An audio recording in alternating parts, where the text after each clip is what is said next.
programa a seguir contém o recurso de audiodescrição.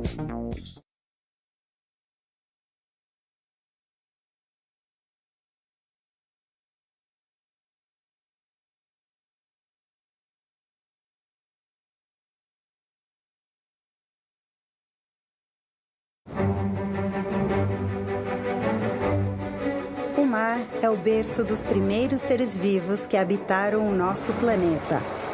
Passados milhões de anos, continua a ser o habitat de incontáveis espécies e é fundamental para que a vida exista na Terra.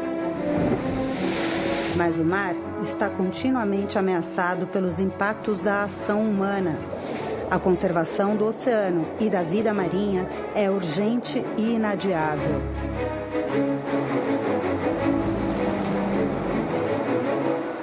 E nesta série, vamos encontrar pessoas de diferentes profissões e bagagens, mas todas com algo em comum: o amor pelo mar e um trabalho incansável para conservá-lo.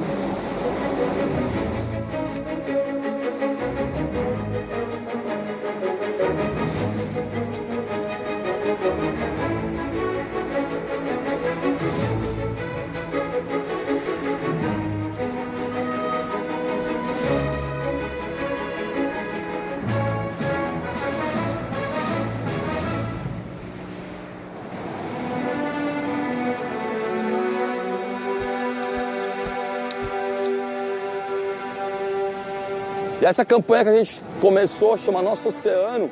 Por que Nosso Oceano? Porque o oceano é de todos nós.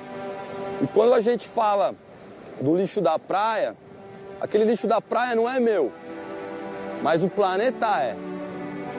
O planeta é a nossa casa comum.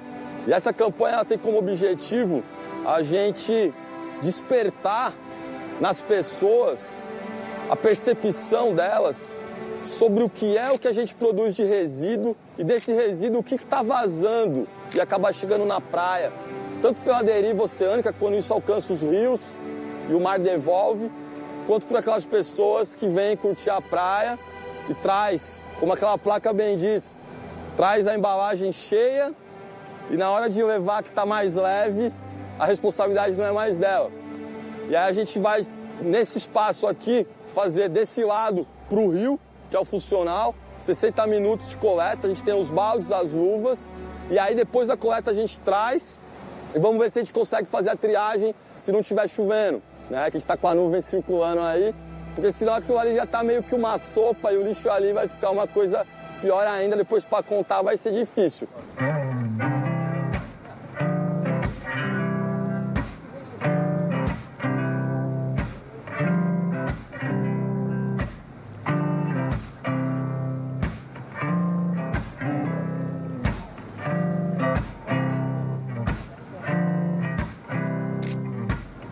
No Brasil, é muito raro caminharmos por uma praia sem encontrar algum tipo de resíduo descartado.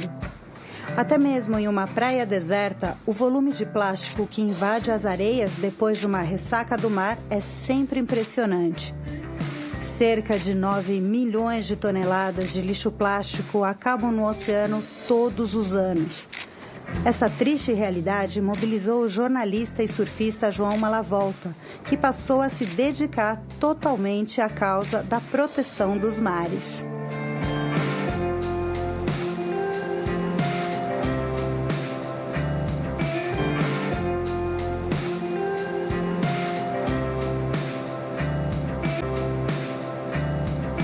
E a minha relação com o mar, ela se dá através da minha mãe, que é uma pessoa que sempre desfrutou a vida à beira-mar e desde que eu me conheço por gente, ela me trouxe para a praia e me ensinou a nadar, inclusive. Então, desde as minhas primeiras memórias é eu ligado na areia, eu ligado na água do mar, eu conectado com esse ambiente. E o meu pai, que era uma pessoa que não era muito chegado na água do mar, mas me deu uma prancha e mesmo sem gostar de água, né, me levava para surfar, entrava comigo na água. Eu devia ter uns 8 para 9 anos e a partir dali eu nunca mais parei. Então foi meio que uma mágica quando você fica de pé na prancha a primeira vez. E eu lembro que meu pai, né, me levando até a água no peito eu com o lash, né, com o strap no pé, todo sem jeito. E aí, tentando me segurar na prancha na hora que vinha a onda. Uma hora veio uma onda, eu consegui deitar e fiquei com um pé e um joelho na prancha, mas consegui até a beira. Aí o próximo passo foi ficar com os dois pés, e aí ficar de pé e reto. E assim, o surf entrou na minha vida.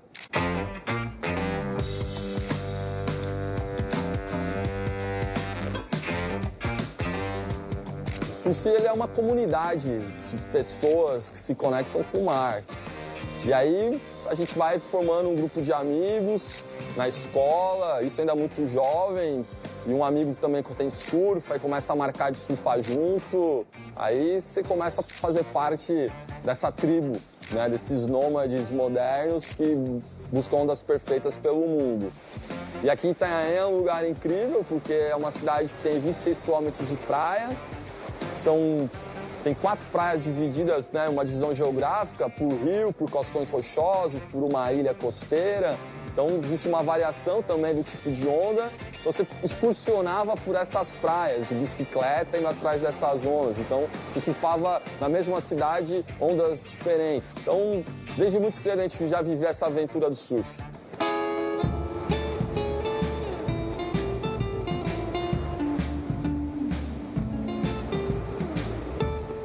Eu nunca fui um exímio surfista, mas me divirto muito com o surf. Então, aquela máxima que o melhor surfista é aquele que mais se diverte, eu consigo me divertir em ondas médias, grandes, pequenas, né? Itanhaém é uma praia, são praias que têm uma variação boa de tamanhos de onda também. Itanhaém é uma cidade que você está a menos de 120 quilômetros de São Paulo, que é uma das maiores capitais do mundo. Né? E a característica da cidade de Itanhaém é uma cidade de veranismo, de turismo e de visitação. E aí os finais de semana, de feriados, férias de verão, a cidade triplica, né? A chamada população flutuante. E aí, você imagina uma cidade que tem 80 mil habitantes, em 2 dias ela vai para 350 mil habitantes. E você que mora na cidade, você percebe, né, de modo muito abismal essa diferença. E um reflexo disso já era, e hoje se fala já muito mais do que há 25 anos atrás, a poluição das praias. Então, aos finais de semana de um longo feriado, de umas férias de verão, né, aqueles finais de semana dos meses de janeiro e fevereiro, as praias ficavam extremamente poluídas. E aí a gente começou a organizar os mutirões de limpeza. Então, um grupo de surfistas na Praia dos Pescadores, né, a gente olhava aquilo no domingo à tarde e, cara, como que esse povo não tem educação? Como que esse povo deixa plástico, a lata, né, na areia da praia? Então a gente começou a fazer essas atividades de limpeza de praia. E aí dessas atividades a gente começou a organizar, mais gente chegando, mais gente participando, e aí nisso a EcoSurf nasce. E com esse sentimento do surfista enquanto comunidade, enquanto sujeito social, assumir a sua responsabilidade e cuidar desse lugar que ele passa boa parte da sua vida, que é a praia, que é o mar.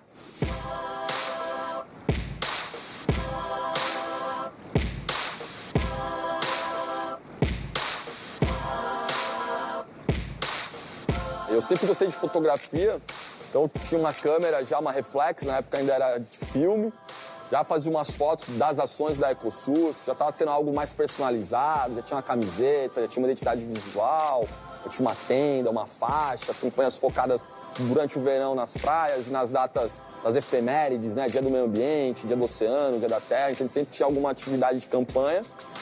E aí eu optei por jornalismo, na minha segunda escolha para reingressar na universidade.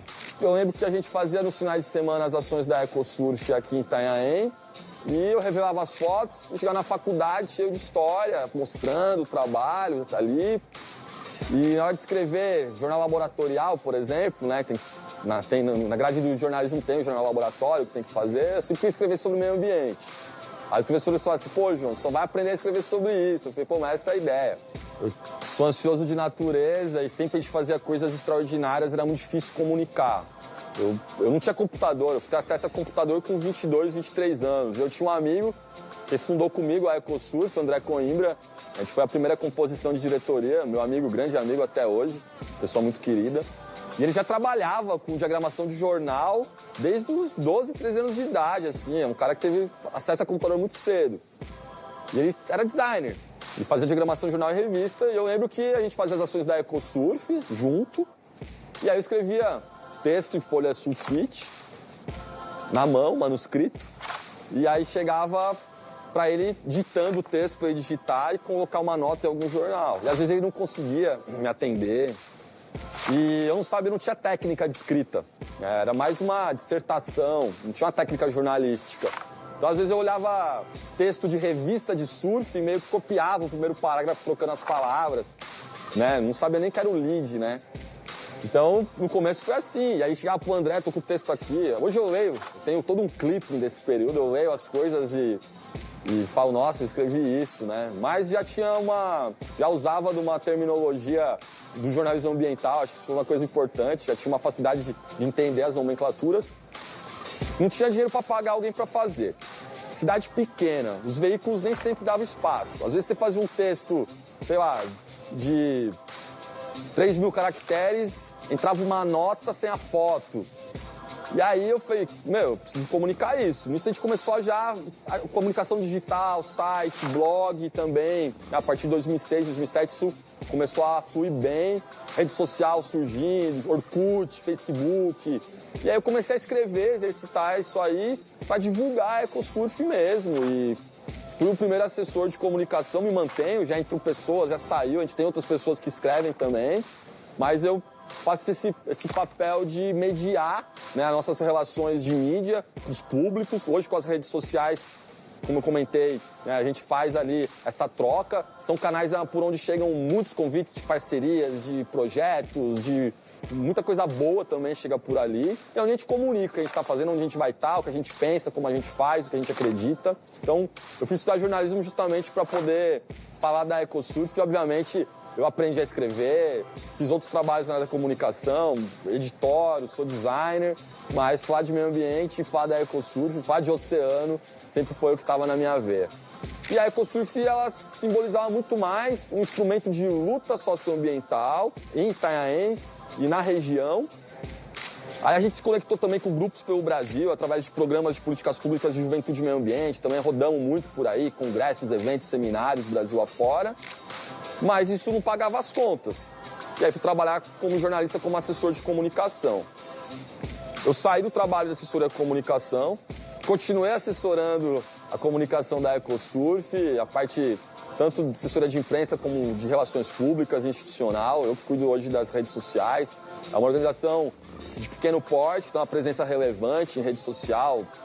Facebook são mais de 500 mil de seguidores orgânicos, Instagram já são mais de 40 mil seguidores. E aí hoje a EcoSurf trabalha muito forte na área de consultoria, assessoramento técnico para empresas, para o poder público, para outras organizações da sociedade civil, do terceiro setor. Olha só que absurdo que a gente acabou de encontrar. Uma quantidade de garrafas PET lançada na areia. Então, aqui a gente vai ilustrando um pouco dos que são os itens. Ó. Então, a maior quantidade do que você vê realmente são os materiais plásticos e de pós-consumo. Plástico. E assim vai indo, olha lá.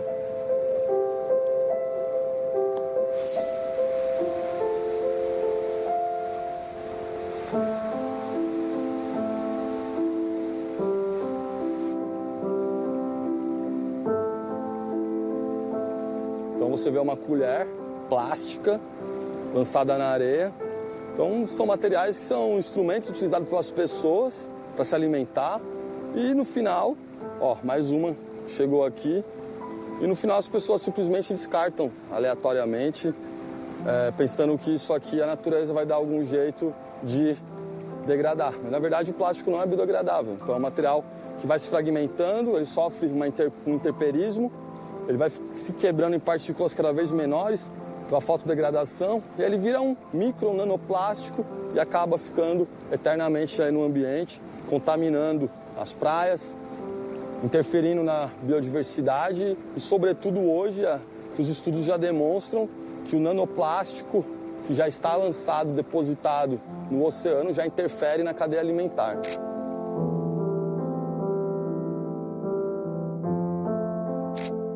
O cientista marinho Richard Thompson foi o primeiro a usar o termo microplástico em 2004.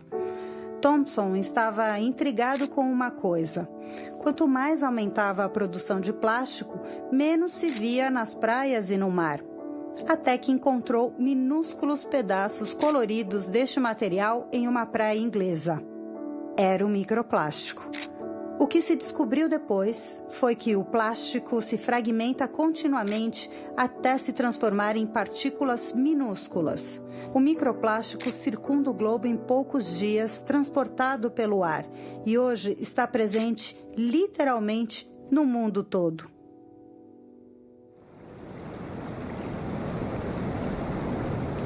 Infelizmente, esse resíduo é como se fosse a nossa assinatura sobre o planeta. Então, cada resíduo encontrado aqui é um material que entrou e saiu da mão de uma pessoa.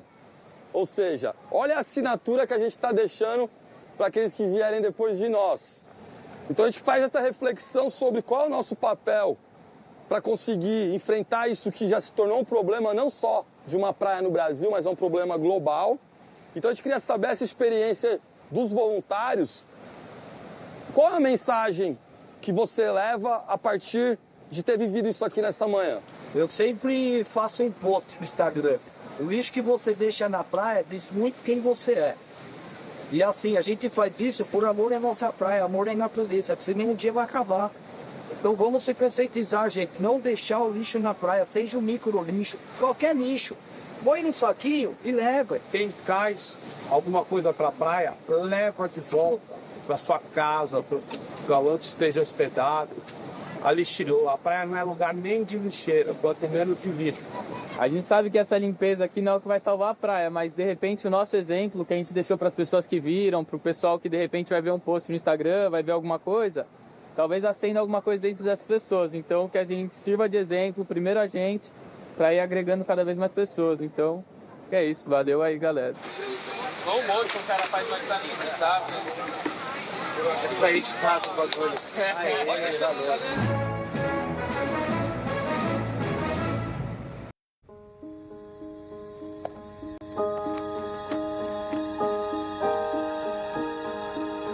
A nossa historinha de hoje começa com um super-herói, muito amado por quem o conhecia. Ele tinha um desafio novo todos os dias, mas nunca desistia. A cada aventura, ele fazia amigos incríveis, como o cavalo alado, que às vezes lhe dava uma carona, ou a sereia Bia, que sabia nadar como ninguém, mas era bem chorona. Nosso herói passou por muitas situações inusitadas, precisou até se disfarçar e fazer palhaçadas. Explorou, descobriu segredos e ajudou todos a verem o mundo de outra forma. Tudo ao som da sua própria trilha sonora.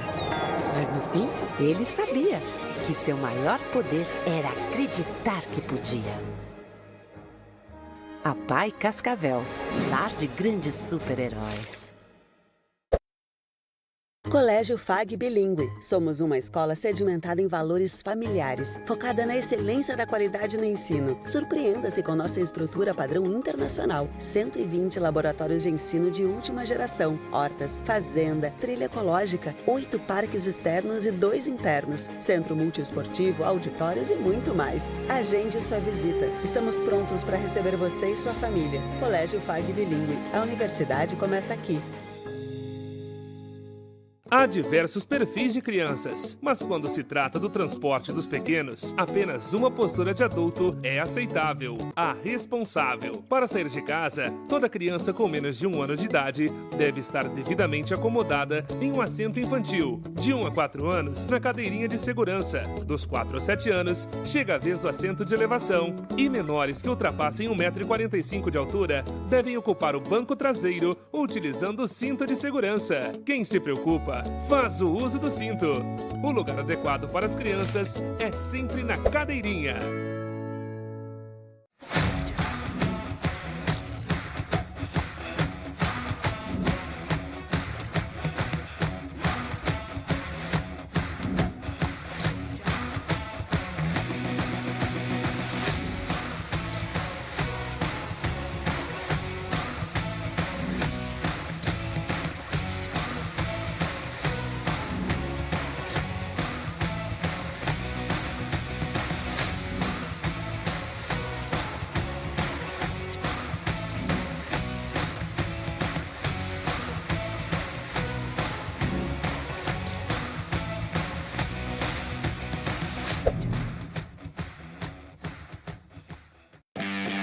Futebol, handball, atletismo, futsal e muito mais.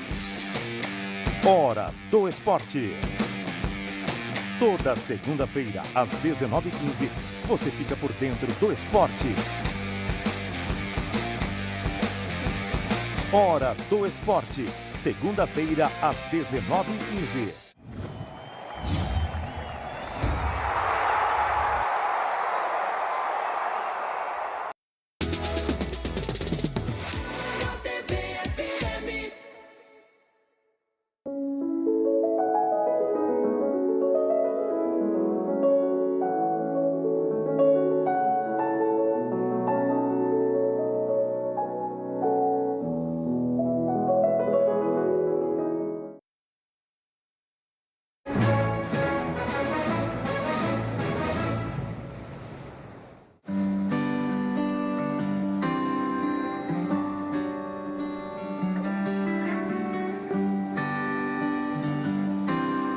Então, muitas vezes na limpeza de praia, onde a gente escolhe o ambiente que vai receber a limpeza, as pessoas chegam de manhã e olham o lugar e falam, a gente já ouve às vezes, não, mas essa praia tá limpa. E aí a gente aplica o método da EcoSurf durante 90 minutos de disposição da praia. E aí depois a gente faz o que a gente chama de tangibilização do que é o problema da poluição, do que é esse resíduo que está distribuído na areia. E aí a gente tem uma lona com umas placas, e aí as pessoas vêm trazendo em baldes ou em sacos os resíduos que encontraram. E aí você está com 50 voluntários, cada um achou 10 canudos. E aí se uma pessoa só achou 10 canudos, colocou no saco, deu um nó e colocou para ser descartado na reciclagem, os outros 49 voluntários não viu o que ela recolheu.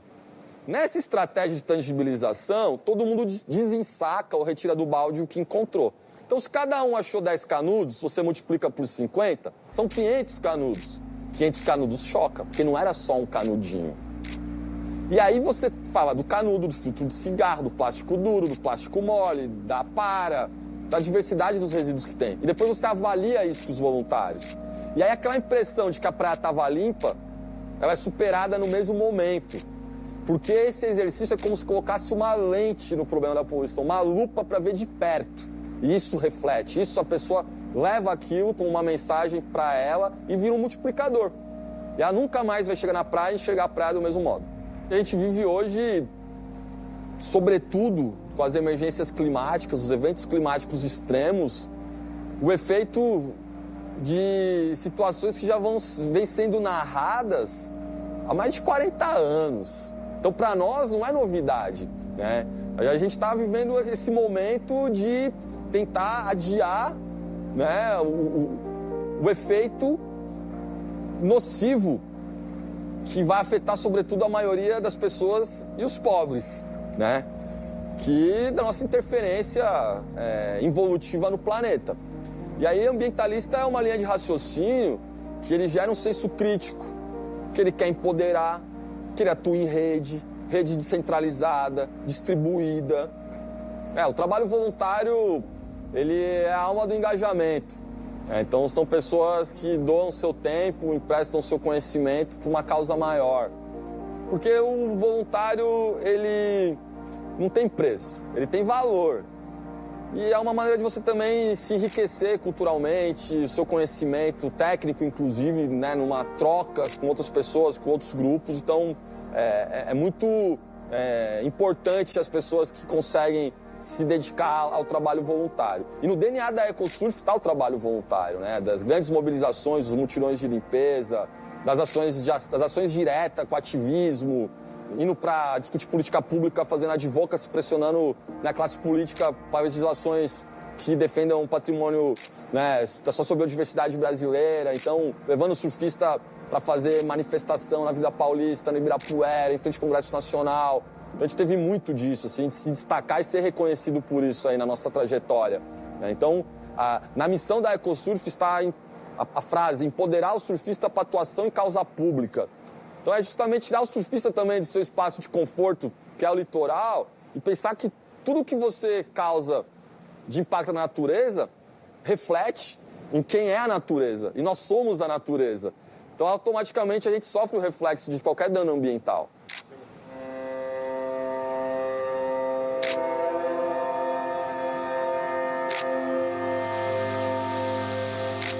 Hoje a gente olha muito a questão da agenda da poluição, né? A cada minuto é como se um caminhão de lixo fosse jogado no mar, no mundo.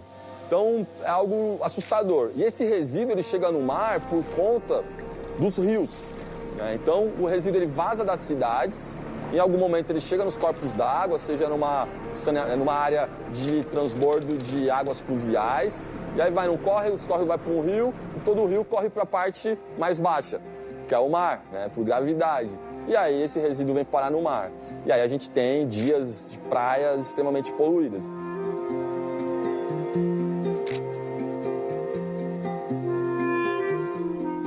O Brasil produz anualmente mais de 500 bilhões de itens plásticos de uso único, como embalagens e outros produtos descartáveis.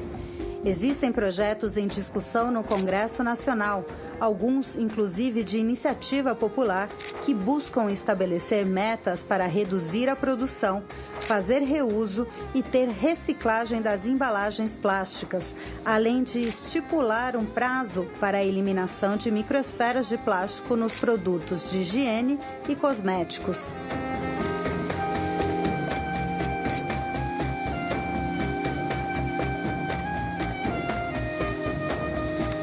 Eu digo que, do mesmo jeito que a empresa te ensina a consumir, ela tem que te ensinar a descartar a embalagem dela. Porque a maioria das embalagens que você encontra na areia da praia tem nome e sobrenome. Ela tem o pedigree de quem produziu, de quem invasou, né, de que produto que estava ali dentro. E isso está criando uma questão muito séria para a reputação de muitas empresas.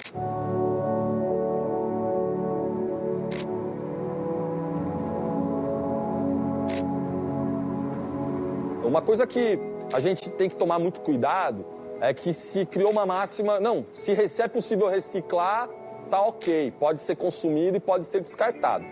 A verdade é que a gente não tem escala para reciclar tudo que se é descartado. Se a gente olhar uma população de mais de 7,5 bilhões de habitantes no mundo que consome e descarta, é impossível você reciclar tudo isso. A gente diz que hoje o consumidor ele pode dizer que ele é sem carne, sem glúten, agora sem plástico é muito difícil. Porque o plástico ele está em quase tudo. Né? Tem um pesquisador chamado Marcus Eriksen, o professor Marcus Eriksen, do Instituto Five Gyres. Ele diz que existe mais microplástico no oceano do que estrela no céu. A quantidade de trilhões.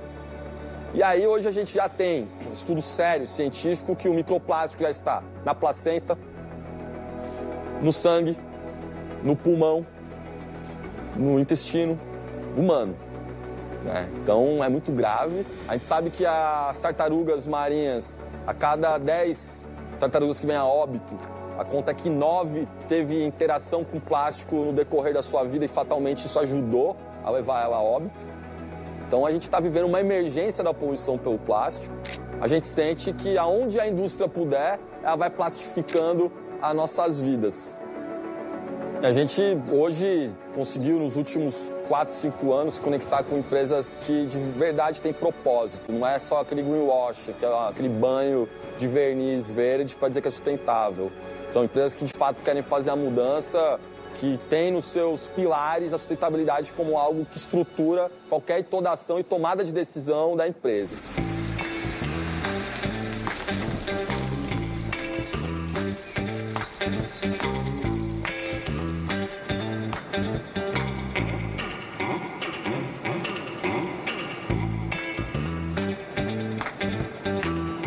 Eu acho que o surf tem uma cultura rica, mas muito pobre.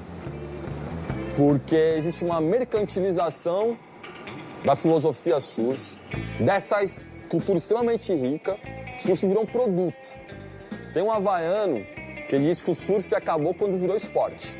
É um esporte que o espaço onde ele é praticado é democrático, que é a praia, porém o equipamento está se dando cada vez mais caro. E as marcas se utilizam disso, tanto no campo do vestuário, tem bermuda de 300, 400, 500 reais, né? Uma bermuda porque você está pagando a marca. Então, essa moda que o surf se transformou, ela é, em algum grau, prejudicial para quem não tem condições de ter esse equipamento caríssimo. Eu costumo dizer que não dá para falar de surf sem falar de meio ambiente, é uma coisa intrínseca. Você precisa do oceano para produzir a cultura surf. A base da cultura surf está na praia. Porém, é difícil conectar no surfista uma visão que ele consiga se perceber como um sentinela do cuidado desse lugar. Esse lugar é sagrado. Então, potencialmente, o surfista poderia ser esse guardião do oceano, mas não é. Não querendo generalizar, mas é extremamente consumista, hedonista, individualista. Então dá para listar uma lista de istas, né? Então eu faço sempre essa crítica para poder fazer a reflexão de você... A gente por vezes vai fazer a ação da EcoSurf em campeonato de surf, engajar o surfista para que ele olhe 3 metros no raio ao redor dele, pegue ali o filtro de cigarro, o plástico da bala que tá ali, é muito difícil. Parece que vai cair a mão. Raramente você vê alguns que saem com o bolso cheio de resíduo. Já melhorou muito, né? Porém, a gente vê hoje os formadores de opinião. Você pegar o top 10, assim, dos brasileiros do circuito mundial. Busque nas redes sociais deles, nos últimos 100 posts. 100 posts. Os caras têm milhões de seguidores. Quando eles falaram de meio ambiente? Ou é por alguma ação relacionada a algum patrocinador, que aí, buscando um marketing ali de causa, aí conecta o surfista com alguma ação ambiental. Ou, raramente, o Ítalo Ferreira, que é um dos grandes nomes, primeiro campeão olímpico, ele teve ação, já uma vez fez uma fala de palanque, quando teve aquele crime do óleo no Nordeste. E também tem vídeo dele enchendo a caçamba da caminhonete dele de lixo de praia. Então, assim, são conteúdos que viralizou, que encoraja jovens que são fãs a dar o mesmo, a usar desse exemplo na sua atividade, no seu dia a dia. Mas assim, é muito isolado isso. Eu até entendo, né, que o cara tá preocupado em treinar, em competir, em estar fazendo o seu condicionamento físico, mental. Cara, mas quando você tá na praia, não dá pra achar que é normal você ter plástico na areia. Então, normalizar isso, pra mim, é quando demonstra que a gente tem muito caminho pela frente.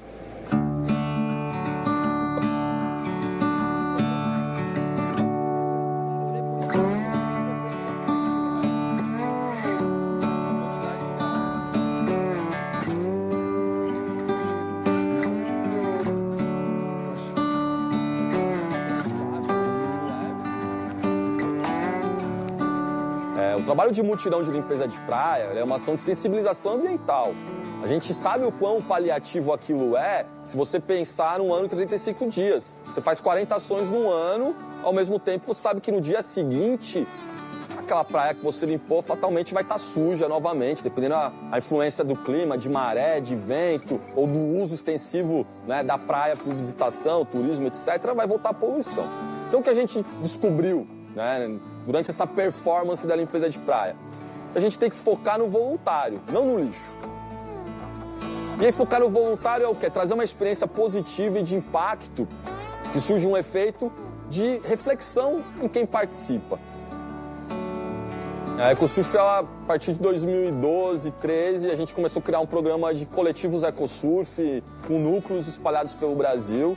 E aí a gente consegue hoje, né, com a base principal aqui em Itanhaém, no litoral paulista, e com os outros times da EcoSurf distribuídos, a fazer ações que vão do Rio Grande do Sul até o Nordeste brasileiro. Uma coisa que também a gente faz muito são as palestras, né? Por causa da pandemia, a gente também se adaptou para as questões online, das lives, mas as palestras em auditórios, grandes auditórios, os grandes públicos também, a gente faz e pega o microfone, sobe para a plateia e vai contar a nossa história e fala com o coração, fala aquilo que a gente é, fala aquilo que a gente sente e traz esse lado mesmo, né, dessa salinidade da maresia, da praia. Às vezes tá numa cidade que não tem praia, então esse olhar, esse sentimento dessa relação de pertencer a um lugar que precisa também ser cuidado, precisa dar atenção. Então, quando você está falando desse modo para esses públicos, o resultado, o feedback, o rebatimento disso é sempre muito positivo e oxigena, né? Dá vontade da gente continuar caminhando. Então, são 22 anos praticamente de limpeza de praia. E hoje com o foco no voluntário, a cada ação a gente sente que tem que continuar. Porque se eu fosse olhar só para o lixo, a gente já teria desistido, porque parece que o problema só aumenta. Então a gente, para permanecer estimulado, né, com essa vontade de continuar levando essa mensagem, é um coração de cada vez e tocando essa ficha adiante. Eu me percebi ambientalista quando você percebe que você é parte de um todo bem maior e que o seu exemplo, ele arrasta. Então eu sinto que ali você começa a fazer a diferença primeiro para você, a sua percepção do mundo, do seu papel enquanto cidadão, e depois para o outro também. Eu acho que nada mais poderoso que o exemplo. Então, você mostrar que é possível é fundamental. Acho que o grande lance é que a gente chegou no momento de se reconhecer como um mensageiro de uma causa humana, de uma causa da sociobiodiversidade, de uma causa da nossa casa comum, que é o planeta Terra. É muito importante a gente conectar essa mensagem com as pessoas. E aí você falar com o seu coração, falar com o seu sentimento faz toda a diferença. Porque é você trazendo a sua verdade, às vezes para um público que está com a percepção tão distraída pela rotina, pelo dia a dia, que não percebe nem que está respirando. É tudo tão automático. Então a gente aterrissar essas pessoas, fazer com que elas olhem para si e tirem o melhor de si e coloquem para o mundo, pode fazer toda a diferença.